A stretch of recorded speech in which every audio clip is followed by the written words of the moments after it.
One of the most uncomfortable truths about human behavior is that people tend to value what they cannot possess completely. We often imagine that respect comes from being agreeable, helpful, available, and constantly present. But psychologically, the opposite can sometimes be true.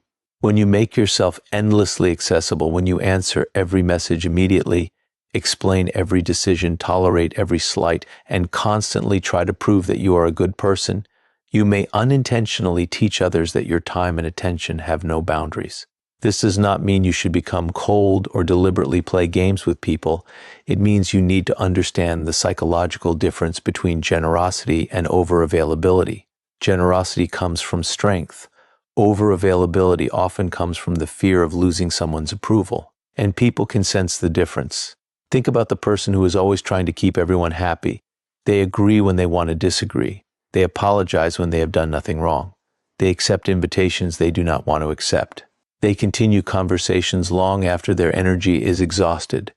They tolerate disrespect because they are afraid that setting a boundary will cause someone to leave. At first, this behavior may appear kind, but over time, something changes. The other person begins to assume that your attention is guaranteed, your presence becomes ordinary, your favors become expectations, and eventually what you once offered freely becomes something they feel entitled to receive. This is where scarcity becomes psychologically important. Anything that is completely predictable can lose some of its perceived value. Your attention should not be constantly available simply because someone demands it. Your time should have structure, your energy should have priorities.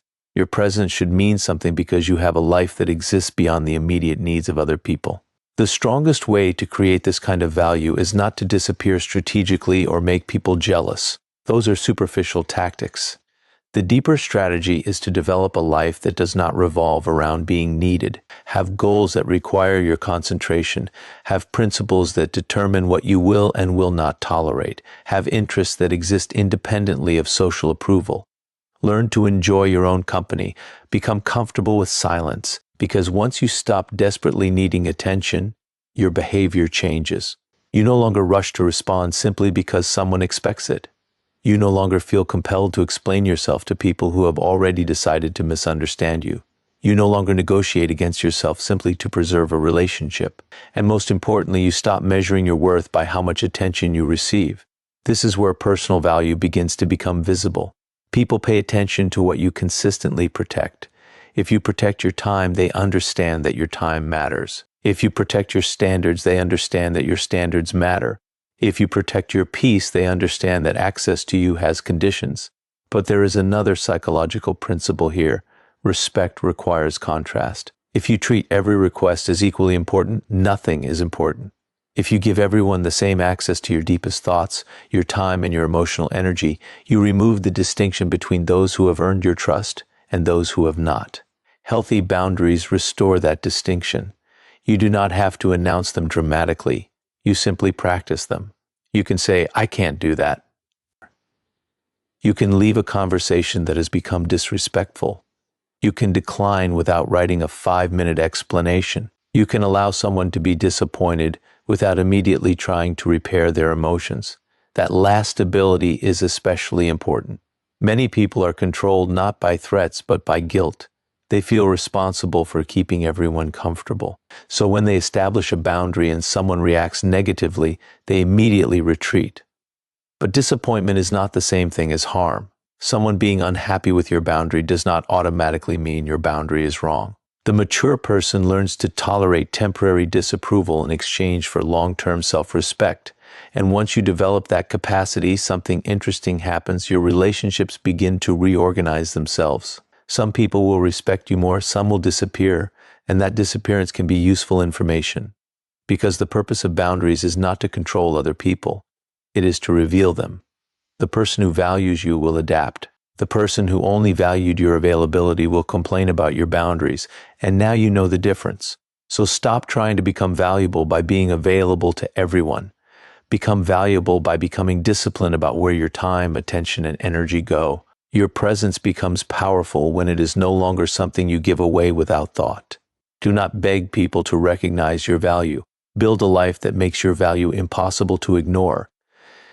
There is a deeper form of power that most people overlook because it does not announce itself. It is the ability to remain emotionally steady when someone is deliberately trying to disturb you. Think about how easily people can gain access to your mind. Someone makes a sarcastic remark and suddenly you are angry. Someone ignores you and suddenly you feel rejected. Someone criticizes you and you spend the entire evening constructing arguments in your head. Someone withdraws their attention and you begin wondering what you did wrong. Notice what has happened. That person may not control your actions directly, but they have entered your psychological world and changed your internal state. This is one of the simplest forms of psychological leverage. If someone can reliably provoke you, they can predict you. And if they can predict you, they can influence you. This is why emotional control is not merely about appearing calm. It is about refusing to surrender your internal authority to another person's behavior. The mistake many people make is believing that every provocation requires a response. It does not. In fact, your automatic response is often exactly what the provocateur is looking for. They insult you and you defend yourself. They accuse you and you begin explaining. They become distant and you chase them. They criticize you and you desperately try to prove them wrong. Each reaction gives them information. They learn which buttons to press, which subjects destabilize you, and how much pressure it takes to make you abandon your own judgment. The emotionally disciplined person operates differently. They create a pause between stimulus and response. That pause may last only a few seconds, but psychologically it changes everything. Instead of asking, how do I make them understand me? You begin asking, what response serves me best? That is a profound shift. You stop reacting to the emotional temperature of the room and start choosing your own temperature. This does not mean becoming emotionless. Suppressing anger, sadness, or disappointment is not strength. Those emotions contain information. The objective is to feel them without allowing them to become your master. Anger can tell you that a boundary has been crossed. Fear can tell you that something requires attention. Disappointment can reveal that your expectations were unrealistic. But emotion should be treated as information, not instruction. This distinction is crucial. When someone provokes you, you do not have to prove that you are stronger by overpowering them. Sometimes strength looks like saying nothing. Sometimes it means leaving. Sometimes it means calmly stating a boundary and refusing to participate in the drama. And there is something psychologically unsettling about a person who cannot easily be provoked.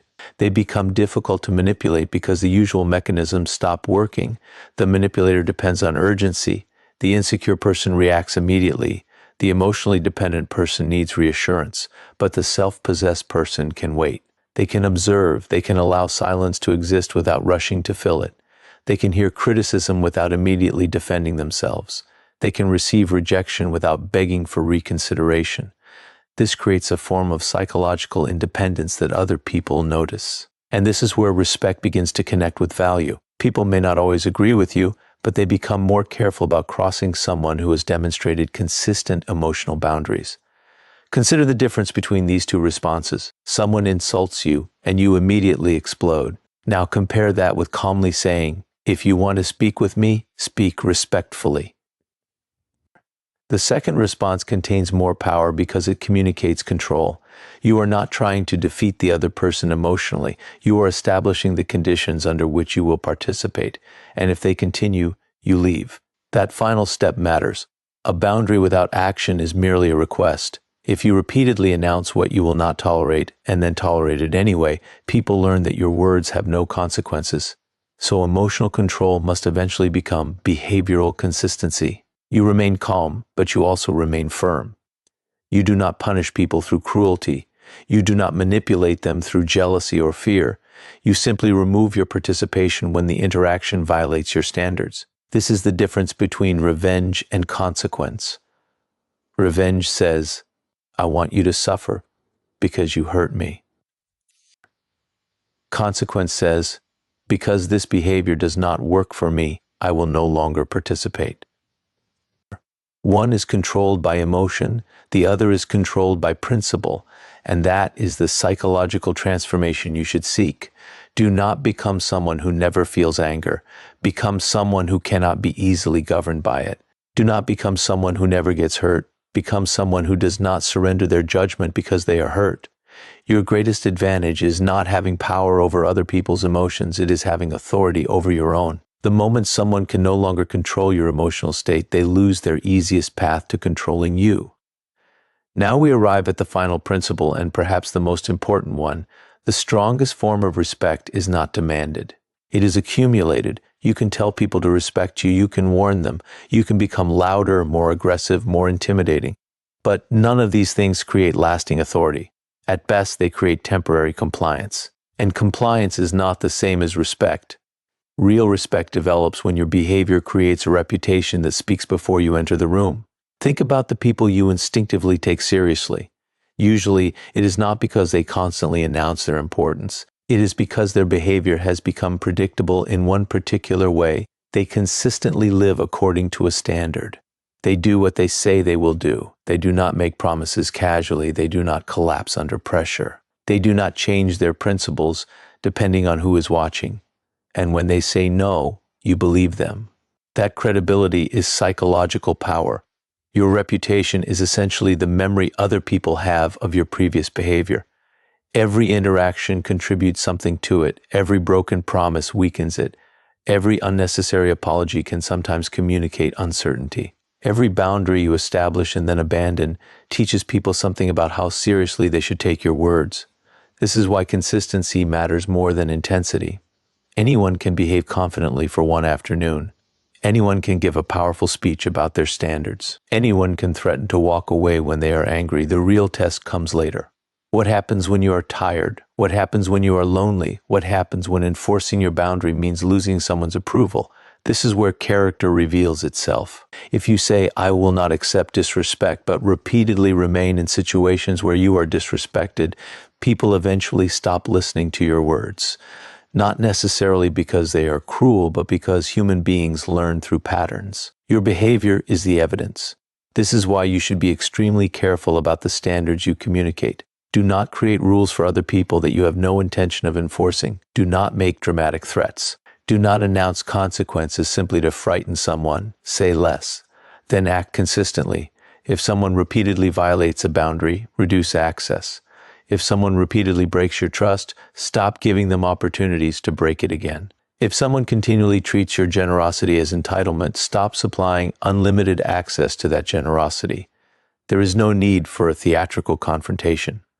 Sometimes the most powerful message is a change in behavior. And this connects directly to the first two principles. Scarcity gives your presence value. Emotional control protects your judgment, but consistency transforms both into reputation. When people know that your time is valuable, your emotions are disciplined, and your standards are stable, they begin to understand that you are not simply performing confidence. You have built an internal structure. An internal structure is difficult to manipulate. But there is an important philosophical point here. Do not build your reputation merely to impress people. That would still leave your identity dependent on external approval. Build your character first. Let reputation become the consequence. If you are constantly thinking, "How will this make me look?" you are still psychologically trapped by the opinions of others. The stronger question is, what kind of person do I want to become? That question changes everything. Because once your behavior is governed by values rather than applause, you become far more difficult to control. You can disappoint people without feeling that you have betrayed yourself. You can walk away from opportunities that violate your principles. You can admit when you're wrong without feeling weak. And you can change your mind when new evidence demands it without feeling that you have lost authority. That last point is important. Consistency does not mean stubbornness. A powerful person is not someone who refuses to change. A powerful person is someone whose principles remain stable while their strategies evolve. They can adapt without becoming desperate. They can compromise without surrendering their identity. They can forgive without restoring the same level of access. And they can move forward without needing everyone to understand their decision. Eventually, this creates something more valuable than intimidation. It creates credibility. When your words and actions repeatedly match, people begin to trust the pattern. They know where you stand. They know what you will tolerate. They know that your decisions are not determined by temporary emotions. And that is when respect becomes almost effortless. You no longer need to walk into a room demanding attention. You do not need to convince people that you are valuable. Your history does the speaking for you. So if you want people to respect you, stop focusing exclusively on how they perceive you today. Focus on what your repeated behavior will teach them about you 6 months from now, a year from now, 5 years from now. because every action is a vote for the person you are becoming. Your reputation is being built whether you are conscious of it or not. The question is whether you are building it deliberately. Do not demand respect with your words. Build such consistency in your character that your behavior speaks for you.